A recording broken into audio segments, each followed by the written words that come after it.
യാമി ഒരാളെ വിളിക്കാറുണ്ടായിരുന്നില്ലേ, അവളുടെ ഒരു ഫോൺ ഫ്രണ്ട്. അതിനെക്കുറിച്ച് ഞാൻ അവളോട് പലപ്പോഴും കളിയാക്കിയാ സംസാരിച്ചിട്ടുള്ളത്. അപ്പോഴൊക്കെ അവളത് തർക്കിച്ചു.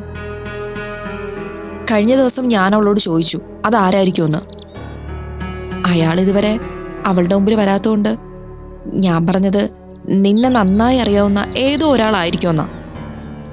അയാളൊരു സുഹൃത്തിന്റെ വേഷം കെട്ടുന്നതായിരിക്കുമെന്നാ. എന്നിട്ട് യാമി ആവണിയുടെ കൂടെ പോയില്ലേ, അന്ന് അവര് തമ്മിൽ ഈ വിഷയം സംസാരിച്ചിരുന്നു അവള് തന്നെ പറഞ്ഞു എന്നോട്.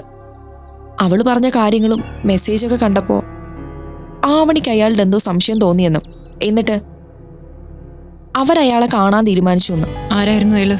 അതെനിക്കറിയില്ല. അവൾക്ക് എന്താ സംശയം എന്ന് ചോദിച്ചിട്ട് അതും പറഞ്ഞില്ല. ഒരു കാര്യം ഉറപ്പാ, അവർ രണ്ടുപേരും അയാളെ കാണാൻ പോയിട്ടുണ്ട്, കണ്ടിട്ടുമുണ്ട്.